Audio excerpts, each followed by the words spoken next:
நாம் இப்போ புதிய ஏற்பாட்டில் நமக்கு ஆவியில வெளிப்படுகிற இந்த தேவனை அவர்கள் யாரும் பழைய ஏற்பாட்டில் சந்திக்க முடியவில்லை. அதனாலதான் தேவனை ஒருவனும் ஒரு காலம் கண்டதில்லை என்று சொல்லப்பட்டிருக்கு. அப்படி இருக்கும்போது மோசே ஆசைப்பட்டுட்டாரு. ஆசைப்பட்ட உடனே ஆண்டவர், உனக்கு நான் ஒரு வாய்ப்பு கொடுக்குறேன் மோசே, உனக்கு நான் ஒரு வாய்ப்பு கொடுக்குறேன், என்ன செய்யலாம்? அந்த வெடிப்பு, நீ ஒரு கிறிஸ்து அடிக்கப்பட்டு அந்த வெடிப்புல போய் நீ உட்காரணும், காயங்களுக்கு நடுவில். அதைத்தான் பவுல் சொல்றாரு, ரத்தத்தின் மூலமாக கிருபாசனத்திலே கிட்டி நெருங்கி சேருகிறோம். அப்படின்னா என்ன அர்த்தம்? கிறிஸ்துவினுடைய ரத்தத்தின் மூலமாக நீங்கள் மகாபரிசுத்த ஸ்தலத்துக்குள்ளே பிரவேசிக்கும் போது அந்த மகாபரிசுத்த ஸ்தலத்துக்குள்ளே தான் கிறிஸ்து இருக்கிறார், அங்கேதான் தேவன் இருக்கிறார், அங்கேதான் தேவன் உள்ள இருந்து பேசுவார். அந்த இடத்துக்கு நீங்கள் போக வேண்டும் என்றால் கிறிஸ்துவின் ரத்தம் என்கிற திரைச்சலை வழியாகத்தான் உள்ளே போகணும். அதான் வசனம் சொல்றது, தன் சரீரம் என்கிற திரைச்சலை வழியாக புதிதும் ஜீவனமான மார்க்கத்தை நமக்கு உண்டாக்கினார். இப்ப நம்ம அது வழியா உள்ள வரும். அந்த ரத்தத்தின் வழியாக போய் அந்த கண்மலை வெடிப்புக்குள்ள நம்ம உட்கார்ந்துட்டோம்னா அங்கிருந்து நம்ம தேவனை பார்க்க முடியும்.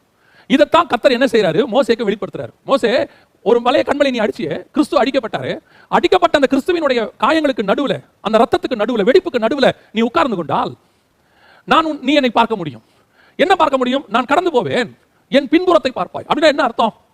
தேவனுடைய பேக் சைடை பார்க்கிறாரா? அப்படி அல்ல. பின்னால் நான் வெளிப்பட போகிற ஒரு காரியம் இருக்கிறது. எந்த காரியம் இருக்கிறது? இப்பொழுது நான் எரிச்சல் உள்ள தேவனாகவும் இப்பொழுது அக்கினிமயம் உள்ள தேவனாகவும் நான் இருக்கிறேன். ஒரு நாள் வரும், இதே பூமிக்குள்ளே நான் வருவேன். எப்படி வருவேன்? இரக்கத்தின் தேவனாக, கிருபையின் தேவனாக, அடிக்கப்படுகிற ஆட்டுக்குட்டியாக நான் பின்னால் வருவேன். அதை நீ பார்ப்பாய். அதைத்தான் கர்த்தர் அந்த இடத்துல சொல்றாரு. அந்த கிறிஸ்துவை தான் ஜனங்கள் பார்க்க முடியும். இயேசு மாம்சத்தில் வெளிப்பட்ட போது, மகிமையை குறைத்துக் கொண்டு வெளிப்பட்ட போது ஜனங்கள் அவரை பார்த்தார்கள். ஆனால் அதே கிறிஸ்துவை நான் பழைய ஏற்பாட்டில் முழு மகிமையோடு கூட பார்க்க முடியாது. அந்த வெளிப்பாடத்தான் மோசேக்கு ஆண்டவர் சொல்றாரு. இப்போ நீ அந்த கண்மலைக்குள்ள போய் உட்காரு, நீ அங்க உட்கார்ந்துக்கிட்டீனா பின்னால் நான் ஒரு வெளிப்பாடு வைத்திருக்கிறேன்.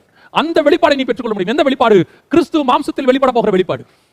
அந்த மாம்சத்தில் வெளிப்படுகிற கிறிஸ்துவை எப்படி பார்க்க முடியும்? இயேசு கிறிஸ்துவினுடைய மரணத்தின் வழியாக நீ பார்க்க முடியும். அதைத்தான் அந்த இடத்துல சொல்லப்பட்டிருக்கிறது. பின்னால் நான் வெளிப்பட போகிறேன், பின்புறம், பேக் சைட், எனக்கு பின்னாடி ஒரு சரித்திரம் இருக்கிறது. அதைத்தான் அந்த இடத்துல மோசே பார்க்கிறார். அந்த கண்மலையின் வெடிப்புக்குள்ளே உட்கார்ந்து அந்த வெளிப்பட போகிற கிறிஸ்துவினுடைய சாயலை அவர் அந்த இடத்துல பார்க்கிறார். இப்போ அவர் அந்த கண்மலை வெடிப்புக்குள்ள போய் உட்கார்ந்து இருக்கிறார். இந்த கண்மலை, அடிக்கப்பட்ட கண்மலை இருக்கு இல்லைங்களா, இந்த கண்மலையை தான் அவர் பார்க்கணும்னு ஆசைப்படுறார். ஏன்? நான் தேவனை தரிசிப்பதற்கு காரணமாக இருந்த ஒரு கண்மலை இருக்கிறது. இந்த கண்மலை கிறிஸ்துவாக வெளிப்படும். அந்த கிறிஸ்துவாய் வெளிப்படுகிற கண்மலையை தான் நான் மருவ மலையிலே பார்க்க போகிறேன். இப்ப நான் அந்த மலையை தான் பார்க்கணும். ஏன்? என்னை தேவனை பார்க்க வைப்பதற்கு ஒரு மலை காரணமாக இருந்தது, ஒரு வெடிப்பு. நான் தேவனை தரிசிப்பதற்கு ஒரு கண்மலை காரணமாக இருந்தது. அந்த கண்மலையை நான் பார்க்க வேண்டும் என்று அவர் ஆசைப்படுகிறார்.